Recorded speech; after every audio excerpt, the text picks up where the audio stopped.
Cahaya matahari yang redup dan hangat tersebar dari langit keesokan paginya. Akademi, yang tadinya sunyi sepanjang malam, sekali lagi dipenuhi dengan energi. Pria dan wanita muda yang tak terhitung jumlahnya bergegas menuju arena pertarungan Akademi Jianan. Hari kedua kompetisi kualifikasi ini sepertinya menjadi tema hangat hari ini. Banyak murid kuat yang akan bertarung kali ini. Di antara mereka adalah Xiaoyan yang sebelumnya dapat mengalahkan lawannya dengan menggunakan metode gaya barbar, meski dia baru saja tiba di Akademi Jianan. Secara alami dia adalah orang yang menjadi fokus perhatian. Selain itu, hubungan romansa yang terjalin antara dia dan Sun Er, yang dipandang oleh banyak siswa laki-laki sebagai dewi di hati mereka, semakin menyebabkan banyak orang cemburu padanya. Mereka ingin melihat Xiaoyan dikalahkan dan dipermalukan di hadapan Sun Er. Banyak tatapan yang tak terhitung jumlahnya, yang mengandung berbagai jenis emosi, ditembakkan selama perjalanan, menyebabkan Xiaoyan geleng-geleng kepala. "Hadeye, gini amat, derita punya cewek cantik." Melihat ekspresinya yang tak berdaya, Sun Er di sisinya juga tak bisa menahan tawa pelan. Senyumannya yang anggun dan hangat seperti lotus langsung menyebabkan suara orang menelan air liur terdengar dari kedua sisi jalan. Setelah duduk di kursinya yang telah ditentukan, alis Xiaoyan tiba-tiba bergerak-gerak saat berbicara dengan Sun Er. Dia sepertinya merasakan sesuatu saat dia mengangkat kepalanya dan mengarahkan pandangannya ke galeri tontonan di sisi yang berlawanan. Di tempat itu, yang merupakan lokasi pengamatan yang sangat bagus, Baisan berpakaian putih sedang berdiri, sambil mengatupkan kedua tangannya. Tatapannya kemudian menyapu sekeliling stadion sekali lagi. Duduk di kursi ini hanya 4 orang, berambut putih, pria tua. Meskipun aura keempat orang ini tidak berbeda dari pria tua biasa, tatapan Xiaoyan mendarat di tubuh mereka terlebih dahulu. Orang lain mungkin tidak merasakan apa-apa, tetapi dengan persepsi spiritualnya yang luar biasa mampu merasakan getaran di ruang angkasa yang kadang-kadang muncul dari lingkungan sekitar 4 orang tua ini. Fluktuasi spasial semacam ini hanya tercipta ketika kekuatan Doqi dalam tubuh seseorang telah mencapai batas tertentu, yang memungkinkannya beresonansi di dalam ruang dunia luar. Di antara orang-orang kuat yang dikenal Xiaoyan, bahkan Hai Bodong belum mencapai level ini. Hanya mereka yang telah memasuki level puncak Do Huang, seperti Jia Xingtian atau bahkan Yun San yang lebih kuat, yang dapat mencapai ini. Sementara Xiaoyan mengamati keempat pria tua ini, yang berpakaian sangat sederhana, mereka berempat tiba-tiba tampak merasakan sesuatu. Mata mereka yang awalnya malas terangkat dan tatapan keruh membuat kontak dengan mata Xiaoyan. Beberapa pasang mata saling memandang dan mata Xiaoyan segera merasakan sedikit sakit. Doqi di tubuhnya dengan cepat beredar sebelum gumpalan api hijau tiba-tiba melintas di pupil hitamnya. Baru kemudian perasaan sakit itu berangsur-angsur melemah. Selain terkejut di dalam hatinya, dia buru-buru menarik kembali pandangannya. Setelah melihat gumpalan api berwarna hijau diam-diam melintas di mata Xiaoyan, suara lembut dan terkejut secara spontan dan secara bersamaan dipancarkan dari 4 pria tua yang duduk di kursi itu. 3 di antara mereka bertukar pandang satu sama lain saat mereka membuka mulut untuk berbicara. Sungguh aneh Doqi. Panas dan gesit seperti nyala api. Doqi semacam ini adalah bahan bakar terbaik untuk memurnikan pil obat. Akan sangat sia-sia jika Xiao Yan bukan seorang alkemis. Sebuah keterkejutan melintas di mata seorang pria tua yang duduk paling kiri saat dia perlahan berkata, Huo tua, kudengar Xiao Yan ini pernah menjadi juara pertemuan alkemis besar di kerajaan Jiama. Bakat pemurnian obatnya cukup hebat. Jika Anda dapat merekrutnya ke tempat Anda untuk mengolah pil obat, saya khawatir pencapaiannya di masa depan akan membuat orang tidak bisa berkata-kata. Seorang pria tua berjubah abu-abu di tengah berkata sambil tersenyum. Ah, pencapaian seperti itu baru berusia 18 tahun. Potensinya luar biasa. Dia memang bibit yang bagus. Namun, saya pikir dia seharusnya sudah memiliki gurunya sendiri. Jika tidak, dia pasti tidak akan bisa mencapai tahap seperti itu pada usia ini hanya dengan bakatnya saja. Orang tua, yang dipanggil sebagai Old Huo, pertama mengangguk sebelum dia segera menjawab.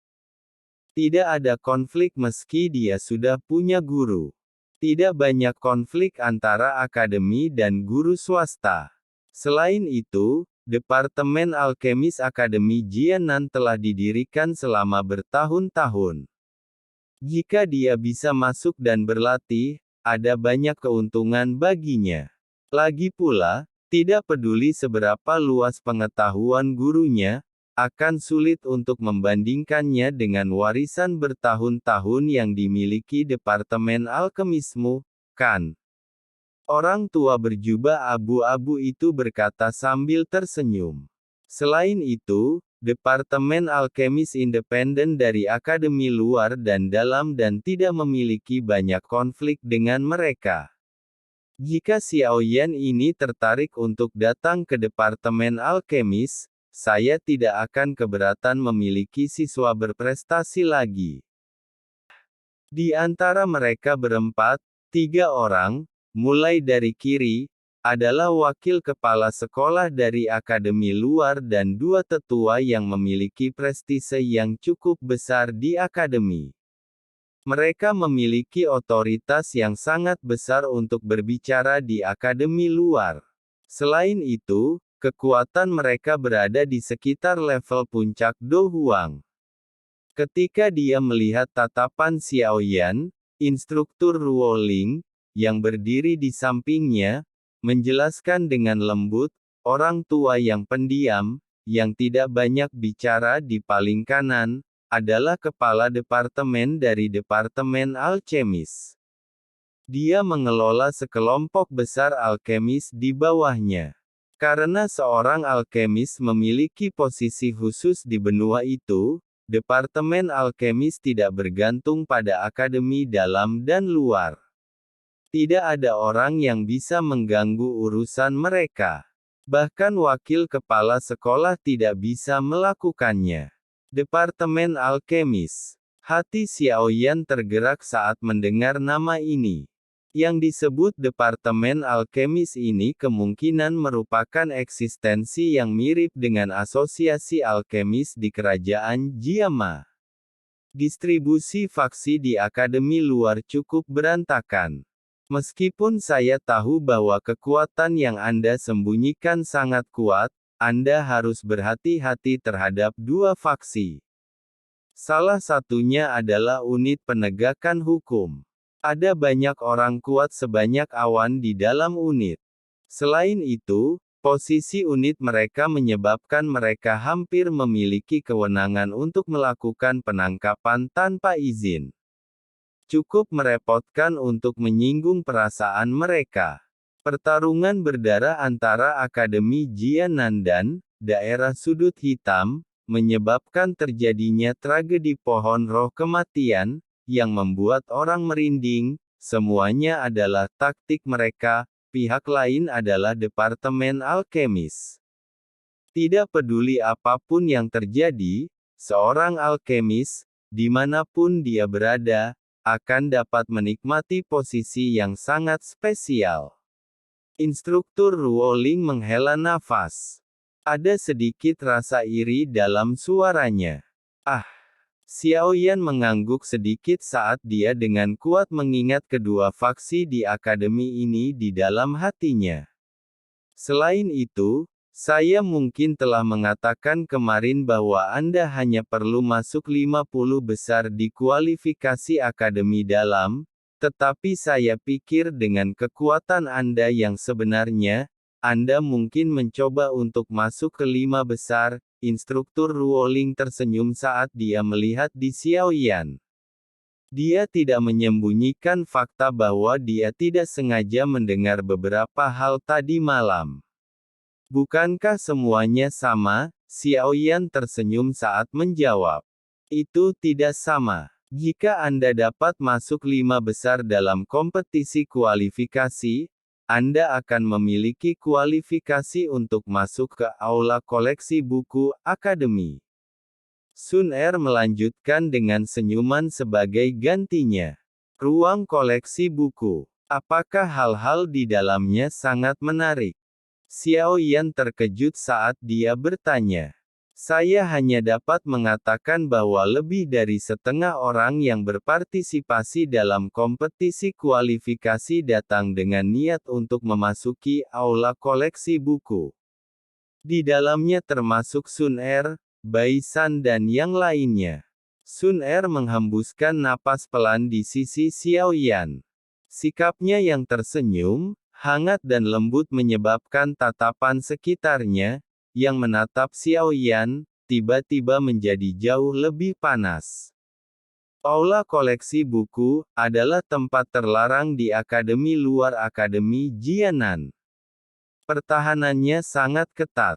Biasanya, hanya orang yang memiliki kualifikasi untuk masuk, tempatnya sangat rahasia dan terkunci hampir sepanjang waktu.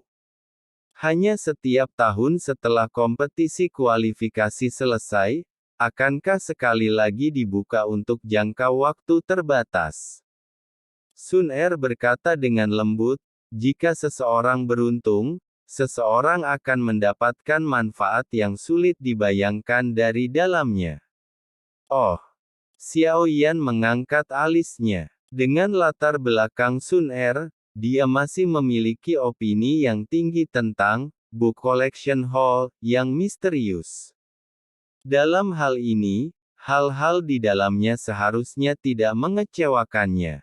Dia hanya mengangguk sedikit setelah memikirkan cara ini di dalam hatinya.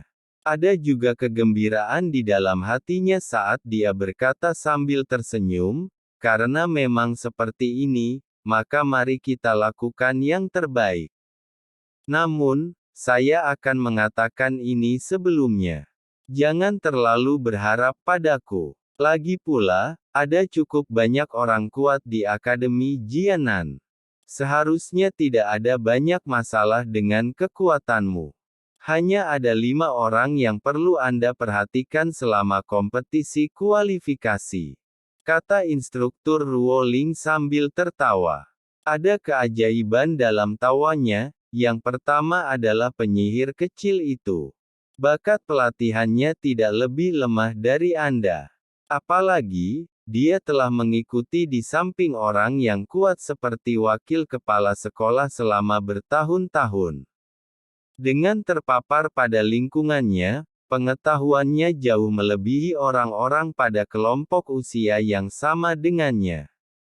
Kelas teknik Qi dan keterampilan Dou yang telah dia pelajari juga di luar jangkauan orang biasa. Selain itu, karakternya aneh dan unik dan tidak terpengaruh oleh taktik lembut dan keras. Dia benar-benar memiliki karakter iblis kecil. Namun, untungnya dia tidak terlalu tertarik pada pria, jadi kamu tidak perlu khawatir direcoki olehnya.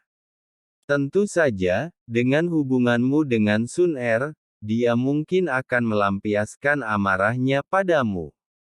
Orang kedua adalah Bai San, yang kamu temui kemarin. Sebagai salah satu siswa paling berprestasi dan orang yang menerima perhatian terbesar di akademi selama 2 tahun terakhir ini, kekuatannya juga sangat kuat. Tidaklah berlebihan untuk memanggilnya saingan. Yang ketiga adalah seseorang yang belum pernah Anda temui. Namun, orang itu termasuk orang-orang dari unit penegakan hukum yang sudah saya ceritakan sebelumnya. Apalagi, posisinya cukup tinggi di dalamnya dan mendapat kepercayaan dari kepala unit penegakan hukum saat ini. Selain itu, dia adalah seorang yatim piatu dan kemungkinan akan sering tinggal di akademi ini. Di masa depan, dia mungkin memiliki kesempatan untuk mengambil alih unit penegakan hukum, faksi yang kuat, di tangannya. Orang keempat disebut Lumu. Dia adalah salah satu siswa terbaik di Departemen Alkemis. Tidak hanya keterampilan penyulingan obatnya yang luar biasa, tetapi dia juga tidak lemah dalam pelatihan Doki. Dia juga lawan yang tidak bisa kamu remehkan. Anda juga harus sangat berhati-hati tentang dia. Ini karena, menurut urutannya, lawanmu hari ini mungkin dia. Instruktur Ruoling mengingatkan. Oh. Xiao Yan kaget saat mendengar ini. Dia bertanya, di kelas mana kekuatan Lumu itu? Sekitar bintang 3 Dadoshi. Namun, orang itu adalah pot obat yang lengkap. Doki-nya dangkal dan tidak perlu dikhawatirkan. Xiao Yu di samping tiba-tiba mengerucutkan bibirnya dan berkata, bahwa Lumu adalah salah satu pelamar terbaik untuk Xiao Yu. Ketika dia pertama kali memasuki akademi, orang itu menyamar sebagai murid baru dan membawa Xiao Yu untuk berkeliaran secara acak di sekitar akademi selama lebih dari setengah hari. Setelah itu, Xiao Yu merasakan sesuatu dan langsung menendangnya ke dalam kolam. Siapa yang menyangka bahwa sejak satu tendangan itu, orang itu mendekat, berulang kali mengganggu Xiao Yu. Sayangnya, setiap saat, dia akan diserang hingga luka menutupi seluruh tubuhnya. Sungguh beruntung dia adalah seorang alkemis. Jika tidak, tidak akan ada cukup obat penyembuhan yang bisa dia gunakan. Instruktur Ruoling menutup mulutnya dan tertawa dengan manis. Kemerahan muncul di wajah cantik Xiao Yu saat dia mendengar guratan instruktur Ruoling. Dia tanpa daya berkata, "Jangan menyebutkan permen lengket yang tidak bisa saya singkirkan. Dia benar-benar membuatku kesal sampai mati." Ah! Xiao Yan kaget saat mendengar kata-kata mereka berdua. Matanya segera menunjukkan keterkejutan saat dia menatap Xiao Yu dan bercanda berkata, sungguh tidak terduga bahwa kakak sepupu, kakak Xiao Yu juga cukup menawan. Namun wanita yang dulu pemarah kali ini tampaknya sedikit lebih baik dari orang itu dari 2 tahun lalu. Menurutmu apakah setiap orang memiliki penglihatan yang sama denganmu? Ini bukan berarti tidak ada yang menginginkan wanita ini, Xiao Yu mendengus saat melihat keterkejutan di wajah Xiao Yan. Xiao Yan tersenyum dan sekali lagi mengalihkan pandangannya kembali ke instruktur Ruoling. Sambil tersenyum, dia bertanya, bagaimana dengan orang terakhir? Dia wanita cantik yang berada di dekatmu, kata instruktur Ruoling dengan licik. Xiao Yan terkejut. Tatapannya beralih ke Sun Er. Ketika dia melihat ekspresinya yang menawan, dia hanya bisa berkata dengan senyum pahit, memang, saingan yang harus dianggap serius. Tidak diragukan lagi, orang terakhir yang dikatakan instruktur Ruoling yang perlu dia perhatikan secara alami adalah orang dengan bakat pelatihan paling menakutkan dan latar belakang misterius yang besar, Sun Er.